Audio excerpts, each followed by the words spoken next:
Hi there, this little video is about what's happened in 2023 and what we want to have happen in 2024 and just some of my thoughts and, what it takes to maybe make it. So, alright, thanks for watching.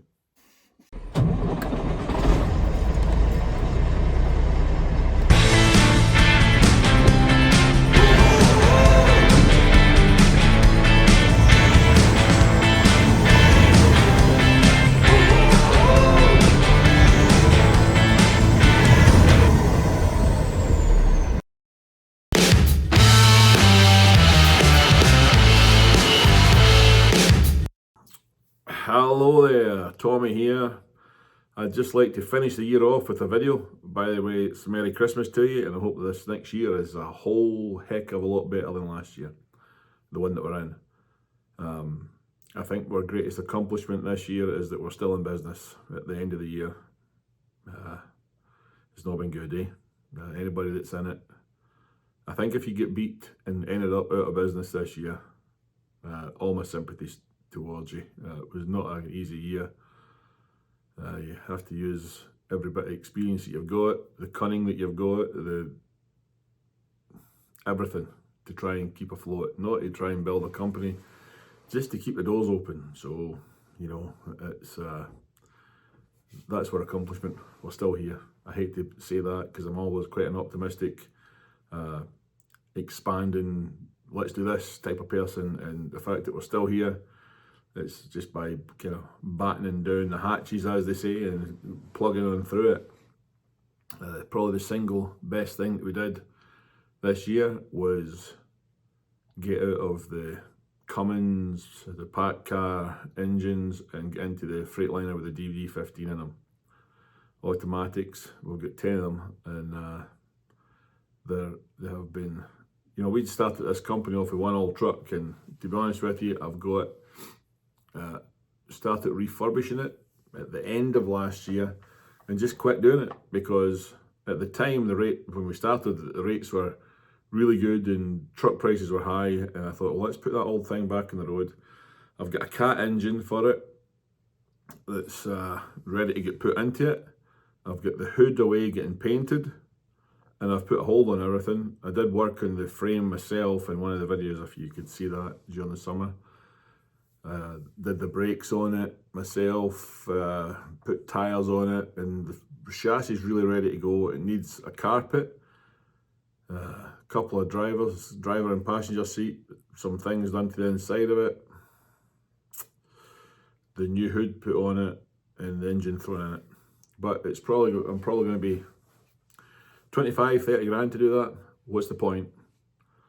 What's the point right now to do that and spend, at the time last year in the springtime, probably $6 a gallon for fuel, in the cheapest freight that we've seen in years, and a Cat engine that will get 4.5 miles to the gallon? Nope, no thanks.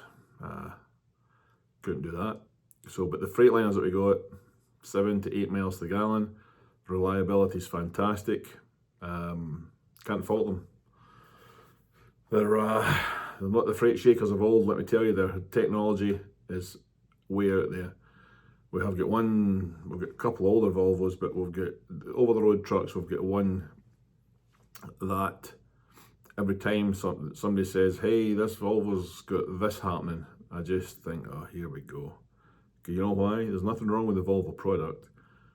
And in Europe, the Volvo product is excellent because it's all over Europe and the backup service is fantastic. But here, our local dealer, and a lot of the dealers in this area for Volvo are diabolical. You call them up, hey, I've got an issue, can you have a look at it?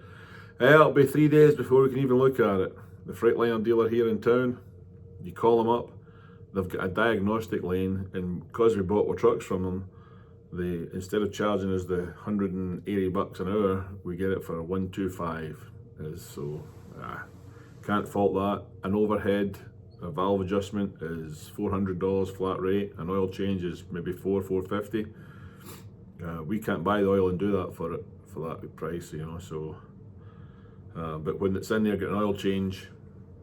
They check your transmission oil, your rear ends, and grease the truck, and they'll tell you if there's anything wrong with it. Obviously, they're looking to get extra money, and for diagnostic stuff, and tell you, oh well, you need an ABS valve, or you need your front brakes need doing. Do you want us to do it? And you say sure or no, but these guys are fair with us, and if it wasn't for buying Freightliners, we would be out of business. Not only that, there's 4 of us involved. Not 4 of us involved. We have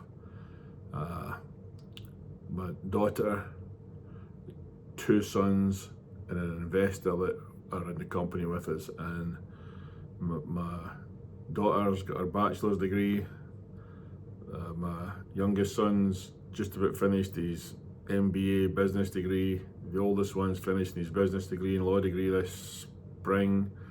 And the other guy that's involved with us, he's got an MBA degree. And then there's Thicko here. I'm just talking about in the truck. In Scotland, there's a lot of qualified people too that work for us in the business oil there. But here in these trucks, there's I'm the Muppet. I'm they call it. They say I'm the one with the experience.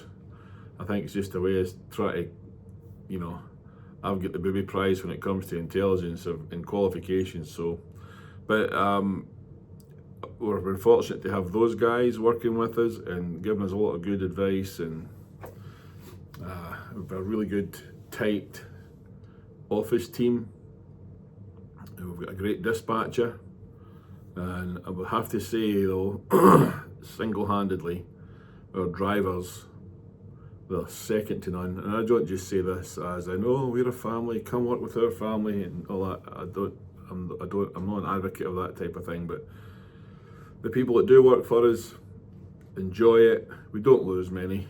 If anybody leaves, it's a personal circumstance. It's not because we're horrible and they don't like to work for us. But here's my 10 cents worth of business advice here. And my oldest boy said to me that he's going to a really good business school, and said, they don't teach us how to dig in and survive. All this stuff that you learn in the business school, it's all theory.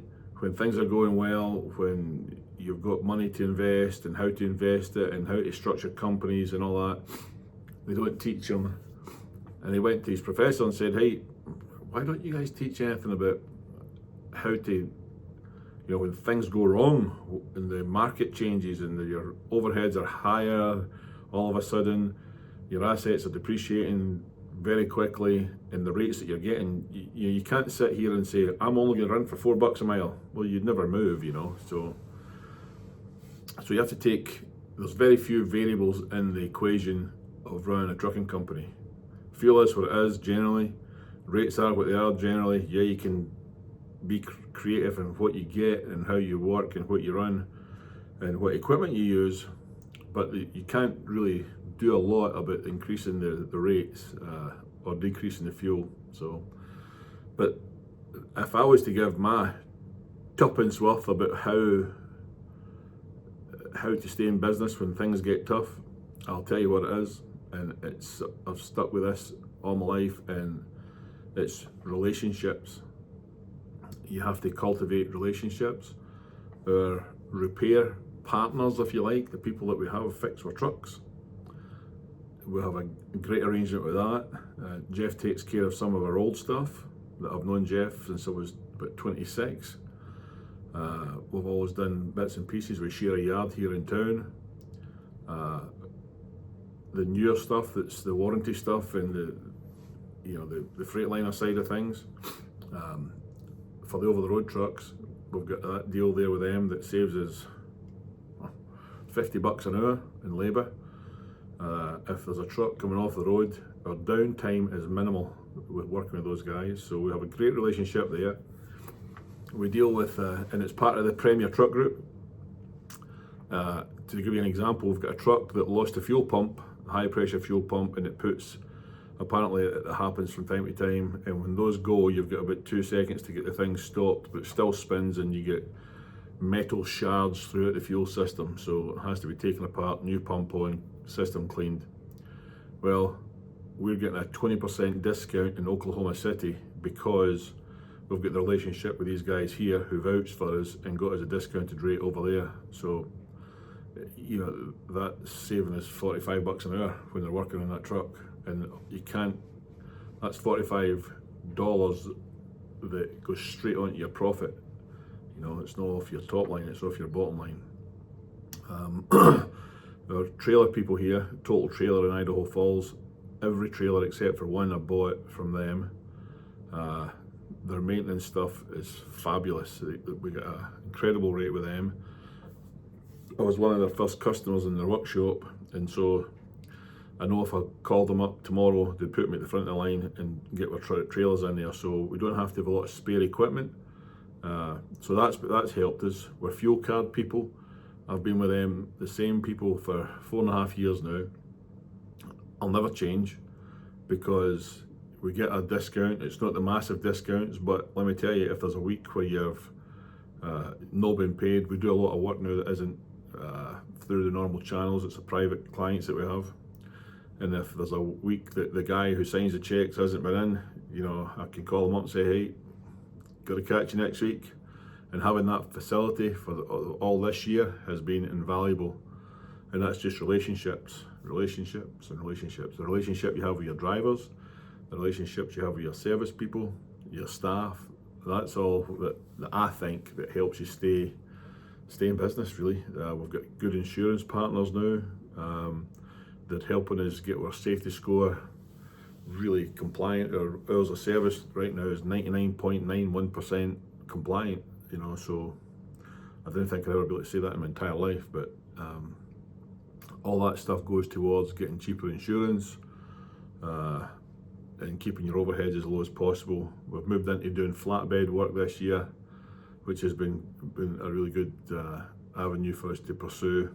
Oil field has been a hit and a miss, up and down. I've got a notion to try doing the hot shot thing. I'd love to just take a month or two and go and do that myself. And the simple thing is, if I've got a 2014 Ford pickup, I could trade that away and get a Cummins diesel. And this is going to sound like I want a new truck here and try to justify it, but if I do that and try it and get one of these, there's a guy, Alex something or other, that does it. I like his videos. They're really good and very informative. You can pick up partials all over the country and you're around with 2 or 3 different loads on at the same time, and some of the rates that they get when you do that is incredible.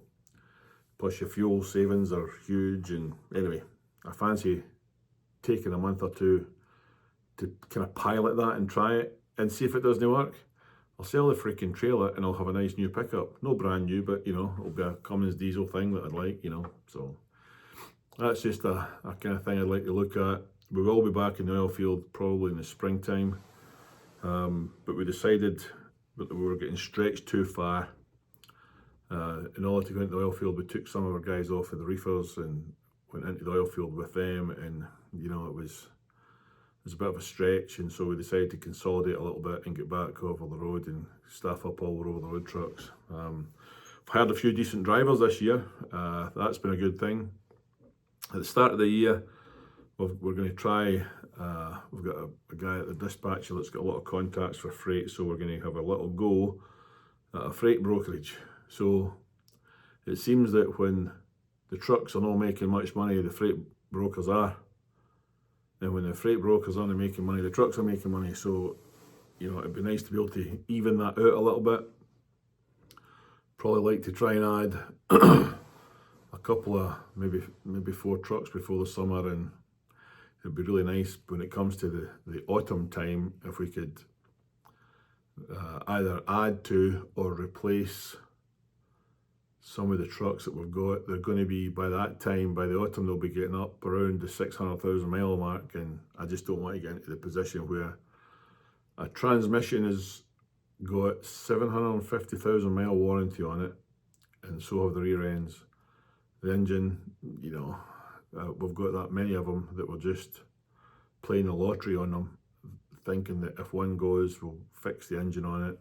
But I don't even know if we will, because we had one, the price of trucks is coming down quite a bit, and now I think the trade-in value on a used truck you probably just as well to have the thing parked in your yard and then use it for parts. You know, a painted hood that's the same colour as your truck will cost you 10 grand, supplied, painted and fitted easily, maybe 15. If you've got a transmission, spare transmission there, spare rear ends, tyres, wheels, engine. We had the driver's mirror, the passenger mirror, the electric mirror, we replaced one of those and it was $1,000.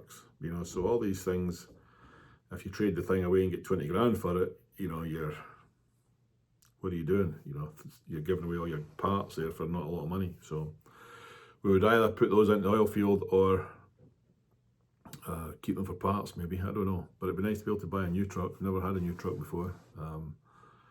The guys that are doing it properly, they're obviously doing that and getting the warranty deals on them, because we've had some with warranty on them. What a privilege that is with the Freightliner warranty. You put a truck in for an oil change and they say a light on it or something wrong with it, and you go, hey, there was 7 grand worth of warranty work in that, we've carried it out, just sign here, it's all complete, job done. That's been great for us. So I would say this year we've stayed open, we've kept our doors open because of good relationships with good business partners, good relationships with excellent drivers, and we've got an office staff really that is educated and experienced and do all right. But I can tell you what, when I say it's been touch and go, I've always known we'd survive, but that's only because I'm too stupid to give up sometimes. But it's been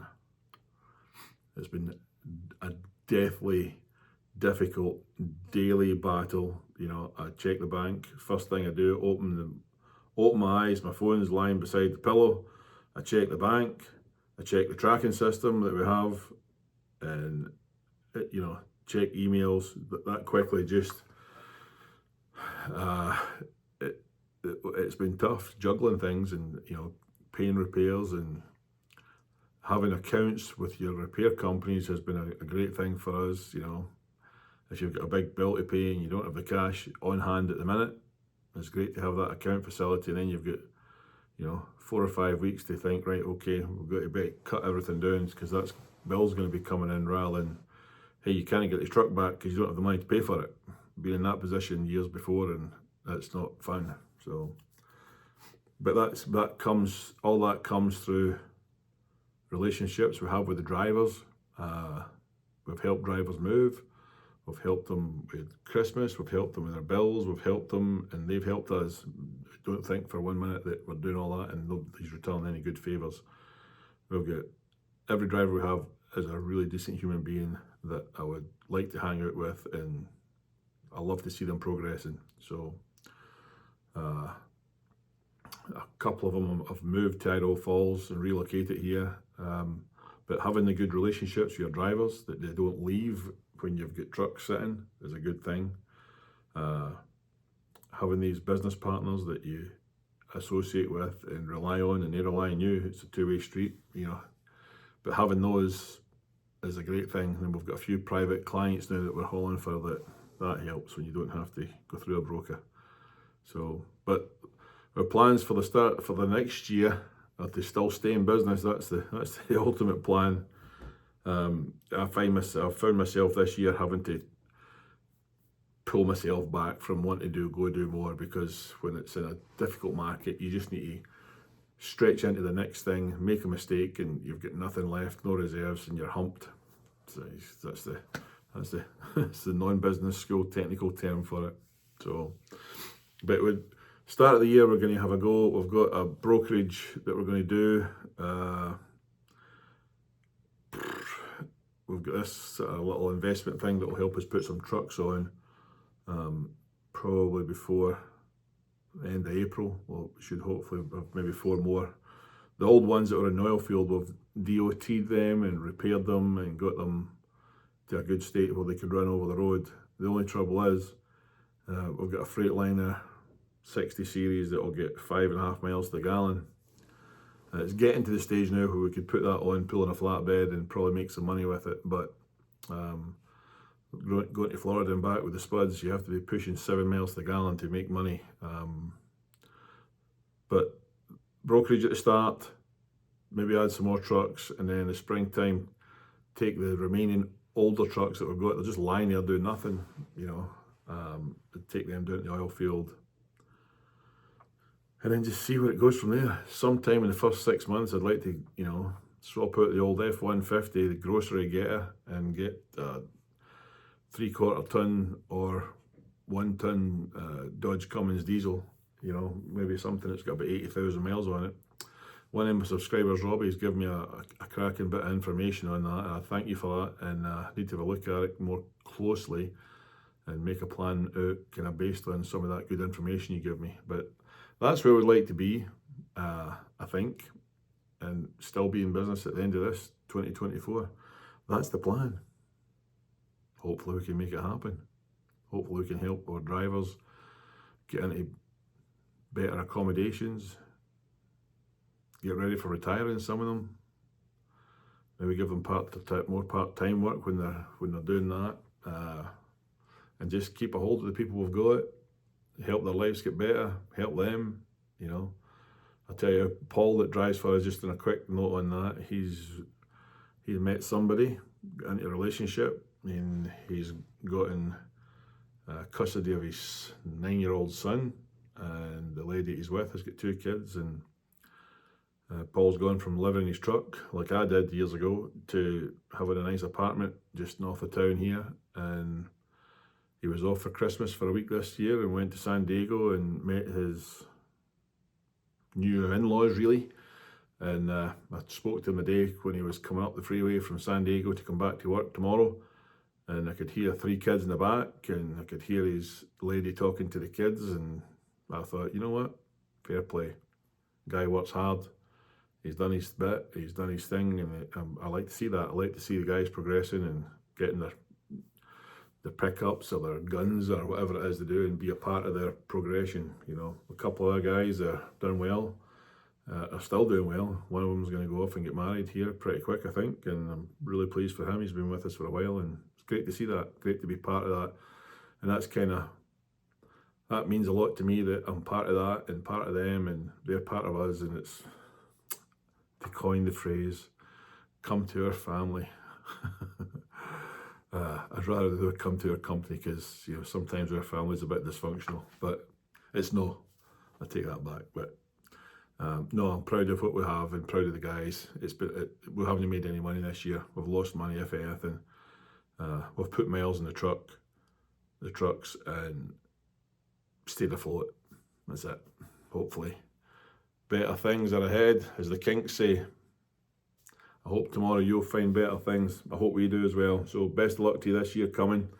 Thanks for watching. It's a bit of a long video, but thanks for hanging in there. If you're this far, hit the subscribe button. Thanks for watching. Cheers.